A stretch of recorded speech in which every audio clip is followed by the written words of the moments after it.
തകരാറിലായതോടെ വലഞ്ഞ യാത്രക്കാർ. ദോഹയിൽ നിന്ന് കൊച്ചിയിലേക്ക് പുറപ്പെടേണ്ട ഇൻഡിഗോ വിമാനത്തിന്റെ എഞ്ചിനാണ് തകരാറിലായത്. യാത്രക്കാർ ദോഹ വിമാനത്താവളത്തിൽ കുടുങ്ങിക്കിടക്കുകയാണ്. അലി അക്ബർ ഷാ നൽകും വിവരങ്ങൾ. അലി, ഏത് സമയത്താണ് ഈ വിമാനം എത്തേണ്ടിയിരുന്നത്? യാത്രക്കാരുടെ പ്രതികരണങ്ങൾ ലഭ്യമായിട്ടുണ്ടോ?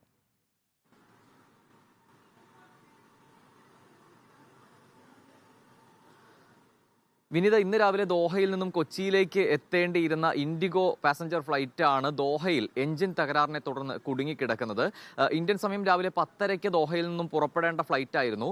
രാവിലെ 8 മണിയോടുകൂടി തന്നെ യാത്രക്കാരെല്ലാവരും അകത്ത് കയറുകയും പിന്നീട് 10 മണിക്ക് ഈ വിമാനത്തിന്റെ എഞ്ചിൻ തകരാറാണെന്ന് പറഞ്ഞ് യാത്രക്കാരെ പുറത്തേക്ക് ഇറക്കിയെന്നാണ് പറയുന്നത്. അതിനുശേഷം ഇത്രയും മണിക്കൂറുകളായി പ്രായമായവരും കുട്ടികളും അടങ്ങുന്ന യാത്രക്കാർ ദോഹ വിമാനത്താവളത്തിൽ കുടുങ്ങിക്കിടക്കുകയാണ്. ഇവരോട് എപ്പോൾ ഫ്ലൈറ്റ് എടുക്കുമെന്നതിനെ സംബന്ധിച്ച് യാതൊരു വിവരവും നൽകിയിട്ടില്ല എന്നാണ് പറയുന്നത്. ഇൻഡിഗോ 6E1123 നമ്പർ പാസഞ്ചർ ഫ്ലൈറ്റാണ് ഇപ്പോൾ ദോഹ വിമാനത്താവളത്തിൽ കുടുങ്ങിക്കിടക്കുന്നത്.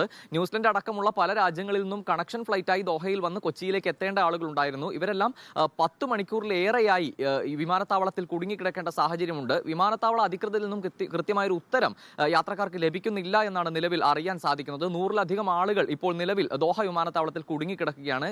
കൊച്ചിയിലേക്ക് എത്തേണ്ട ആളുകൾ, ഈ കുട്ടികളടക്കമുള്ള കുടുംബങ്ങളടക്കമുള്ള ആളുകളെല്ലാം വലിയ രീതിയിൽ വലഞ്ഞ് ഈ ദോഹയിൽ കുടുങ്ങിക്കിടക്കുന്ന സാഹചര്യമുണ്ട്. ഇവർക്ക് കൃത്യമായ അറിയിപ്പ് എത്രയും വേഗം ലഭ്യമാക്കുകയെങ്കിലും ചെയ്യണമെന്നാണ് ഇപ്പോൾ യാത്രക്കാർ നമ്മളോട് പ്രതികരിക്കുമ്പോൾ പറയുന്നത്. വിനീത, ശരി, അലി അക്ബർ ഷായാണ് വിവരങ്ങൾ നൽകിയത്.